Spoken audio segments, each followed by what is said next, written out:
Hello દોસ્તો, આજે આપણે એક એવી જગ્યાએ પહોંચી ગયા છે જ્યાં પાંડવો વનવાસ કર્યો હતો અને દ્રૌપદીને તરસ લાગતા અર્જુને બાણ મારી અને પાણી કાઢ્યું હતું. એ જગ્યા આ છે 5000 વર્ષ પહેલાં. અને જે આ જંગલ દેખાય છે, આ વન, એને હેડંબા વન તરીકે ઓળખાય છે. જ્યાં હેડંબા નામની રાક્ષસ રહેતી હતી અહીંયા, અને અર્જુને બાણ મારી અને અહીંયા પાણી કાઢ્યું હતું દ્રૌપદીને તરસ લાગતા. એ જગ્યાએ આપણે આવ્યા છે. તો તમે વિડીયો છેલ્લે સુધી જોજો અને ચેનલમાં નવા હોય તો સબસ્ક્રાઈબ કરવા ના ભૂલતા. હું તમને નજીકથી બતાવીશ અંદર શું છે.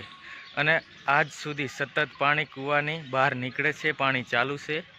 તો આપણે ત્યાં જઈએ અને જોશું આપણે શું જોવા મળે છે. તો દોસ્તો, આ છે તે જગ્યા. જો આપણે અંદર જઈ પણ હું તમને બતાવીશ, જ્યાં અર્જુને દ્રૌપદીને તરસ લાગતા બાણ મારી અને પાણી કાઢ્યું હતું. એ આ કૂવો છે. જુઓ, હજી પાણી અહીંયાથી ચાલુ છે. જો હું તમને બતાવું, જુઓ, આ પાણી અહીંયાથી નીકળે અને જાય ત્યાં એક હનુમાનજીનું મંદિર છે. હનુમાનજીના મંદિરની આગળ થઈ આ પાણી નીકળે છે અને જંગલમાં જતું રહે. 5000 વર્ષ પહેલાં. જો આ તે જગ્યા છે. 5000 વર્ષ પહેલાં અર્જુને બાણ માર્યું હતું અહીંયા. અને આ કૂવાનો પતાર તૂટી ગયો છે. જ્યાં બાણ માર્યું છે એ જગ્યા છે. આ પાંડવો વનવાસ કર્યો હતો એ જગ્યા છે. આ દ્રૌપદીને તરસ લાગતા અર્જુને બાણ મારી અને પાણી કાઢ્યું હતું. અને આ કૂવાનો પતાર તૂટી ગયો છે. આનું તર્યું કોઈએ જોયું નથી અત્યાર સુધી. અને સતત પાણી ચાલુ છે. અહીંયાથી જાય અને હનુમાનજીનું મંદિર છે એની આગળથી આ પાણી નીકળે છે અને જંગલમાં જતું રહે.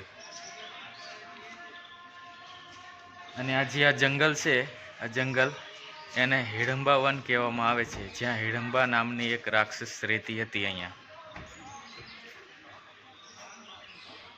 આનું તર્યું કોઈએ જોયું નથી હજી. અને આ પીવા માટે વપરાય છે અહીંયા પાણી.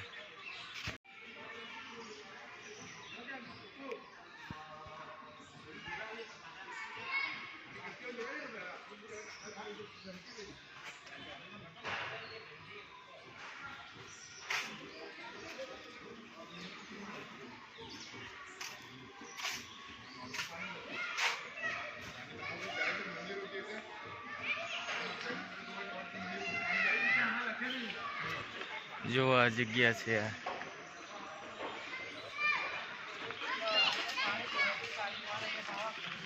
અને અહીંયા લખેલું પણ છે. જુઓ, પાંડવોના વનવાસ દરમિયાન દ્રૌપદીને તરસ લાગતા અર્જુને દ્રૌપદી માટે બાણ મારીને પાણી કાઢેલી તે જગ્યા.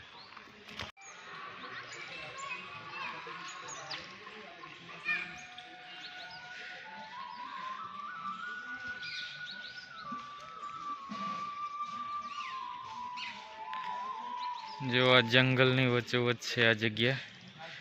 ઝંડ હનુમાન છે.